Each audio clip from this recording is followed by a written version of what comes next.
Hello everyone, welcome to Sanmarga classes. 4ನೇ ಪ್ರಶ್ನೆ, ಸ್ಥಳೀಯ ಸ್ವಯಂ ಸರ್ಕಾರಗಳು ಎನ್ನುವಂತಹ ಚಾಪ್ಟರ್ ಇಂದ ಮಹಾನಗರ ಪಾಲಿಕೆ ಕಾರ್ಯನಿರ್ವಹಣೆಯನ್ನು ಈ ಅಧಿಕಾರಿ ನೋಡಿಕೊಳ್ಳುತ್ತಾರೆ ಅಂತ ಕೇಳಿದ್ದಾರೆ. ಓಕೆ, ಮಹಾನಗರ ಪಾಲಿಕೆಯ ಕಾರ್ಯನಿರ್ವಹಣೆಯನ್ನ ಯಾರು ನೋಡಿಕೊಳ್ಳುತ್ತಾರೆ?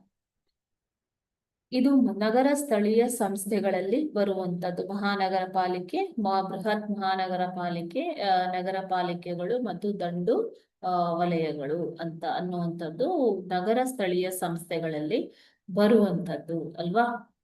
ಸೊ ಇಲ್ಲಿ ಮಹಾನಗರ ಪಾಲಿಕೆ ಕಾರ್ಯನಿರ್ವಹಣೆಯನ್ನ ಯಾರು ನೋಡಿಕೊಳ್ತಾರೆ? ಆಪ್ಷನ್ಸ್ ನೋಡೋಣ. ಆಪ್ಷನ್ ಎ ಮಹಾಪೌರರು, ಆಪ್ಷನ್ ಬಿ ಮಹಾನಗರ ಪಾಲಿಕೆ ಆಯುಕ್ತರು, ಆಪ್ಷನ್ ಸಿ ರಾಜ್ಯಪಾಲರು ಮತ್ತು ಆಪ್ಷನ್ ಡಿ ಮುಖ್ಯ ಕಾರ್ಯನಿರ್ವಹಣಾ ಅಧಿಕಾರಿಗಳು.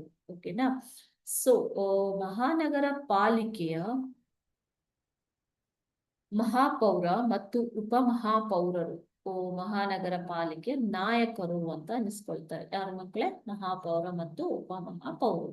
ಇವರು ಪಾಲಿಕೆ ಸದಸ್ಯರುಗಳಿಂದ ಚುನಾಯಿಸಲ್ಪಡುತ್ತಾರೆ. ಓಕೆನಾ.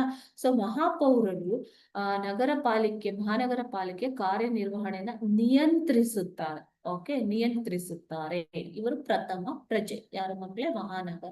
ಮಹಾಪೌರರು ಪ್ರಥಮ ಪ್ರಜೆ.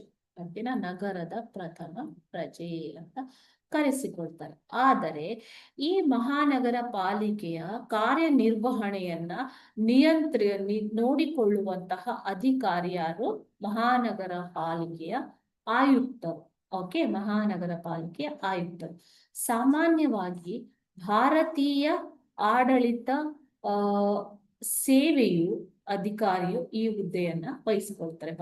ಭಾರತೀಯ ಆಡಳಿತ ಸೇವೆಯ ಅಧಿಕಾರಿ ಅಂದ್ರೆ IAS ಆಫೀಸರ್ಸ್ ಈ ಹುದ್ದೆಯನ್ನ ನೋಡಿಕೊಳ್ಳುವಂಥದ್ದು. ಓಕೆನಾ. IAS ಆಫೀಸರ್ಸ್ ಅಂದ್ರೆ ಭಾರತೀಯ ಆಡಳಿತ ಸೇವೆಯ ಅಧಿಕಾರಿಗಳು ಈ ಹುದ್ದೆಯಲ್ಲಿ ಇರ್ತಾರೆ, ಮಹಾನಗರ ಪಾಲಿಕೆ ಆಯುಕ್ತರ ಹುದ್ದೆಯಲ್ಲಿ.